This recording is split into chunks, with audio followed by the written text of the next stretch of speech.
मुझे डिस्क्वालीफाई करके, धमका के, जेल में डाल के मुझे बंद कर सकते नहीं। मेरी वो हिस्ट्री नहीं है। मैं हिंदुस्तान के लोकतंत्र के लिए लड़ रहा हूं और मैं हिंदुस्तान के लोकतंत्र के लिए लड़ता रहूंगा।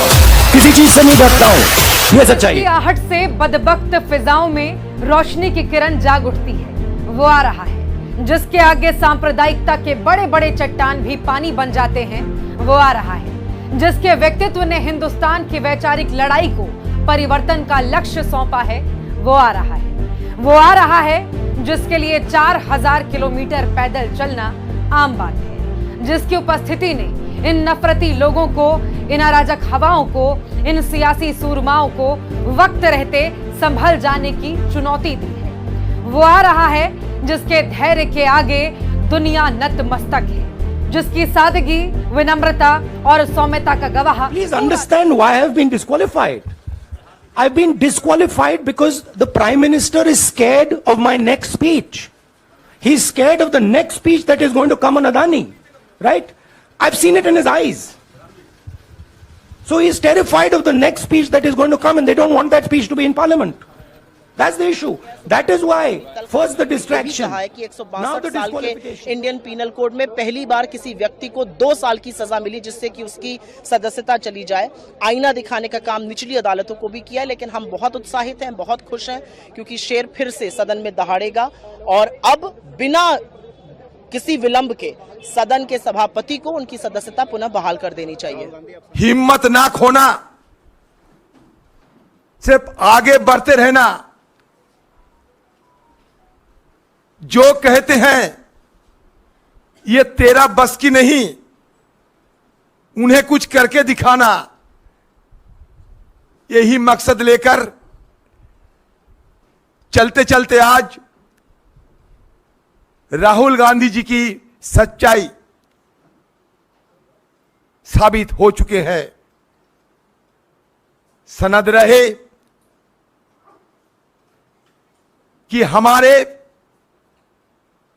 देश की और सभ्यता की सबसे बड़ा पहचान होते हैं सत्यमेव जयते। आज जीत हुई सच्चाई की, हिंदुस्तान की करोड़ों की आम लोगों को आशीर्वाद, दुआ, समर्थन राहुल गांधी जी की सबसे बड़ा ताकत थी और इसी ताकत के बदौलत उन्होंने आज जीत हासिल किए हैं।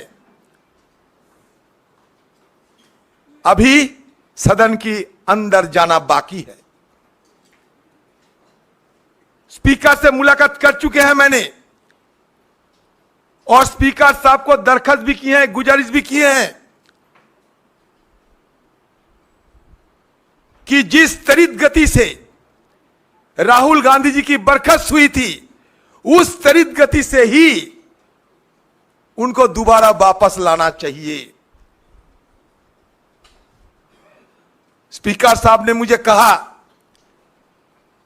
कि सुप्रीम कोर्ट से जो कागजात है वो कागजात जल्द से जल्द हमारे हवाले कीजिए, बाकी हम क्या किया जाए देखते हैं। मैंने कहा स्पीकर साहब, यह सदन की गरिमा आपके हाथ में है, यह सदन की अभिभावक हो आप, सदन की हर सदस्य सदस्या सबकी सुरक्षा आपको देना है।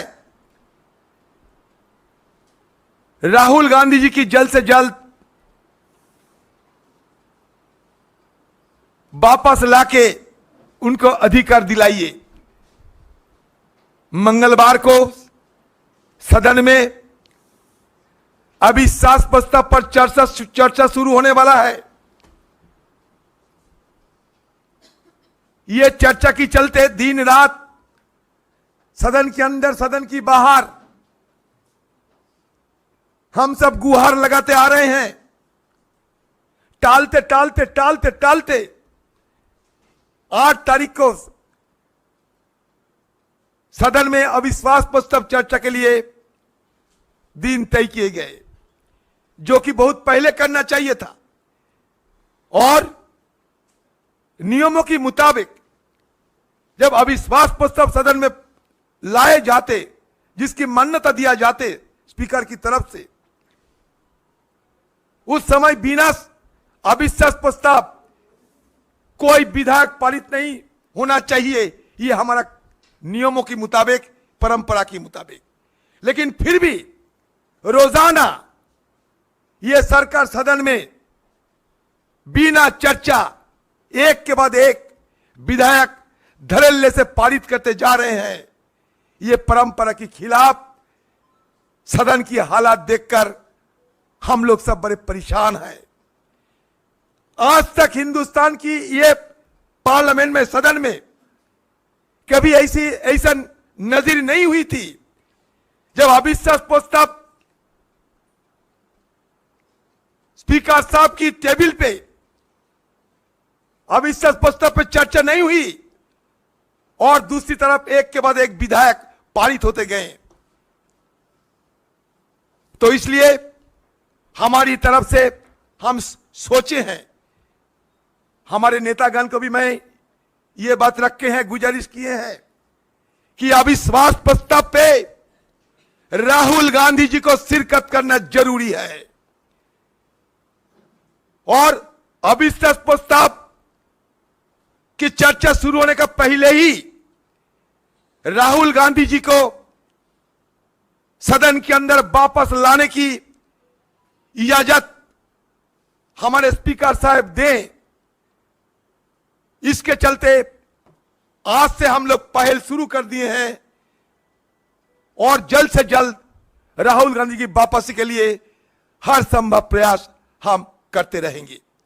न संघर्ष न तकलीफ, मजा क्या है जीने में, बराबर तूफान थम जाएगी जब आग लगी हो सीने में। हमारे चैनल के साथ जुड़ने के लिए सब्सक्राइब करें और बेल नोटिफिकेशन दबाना ना भूलें।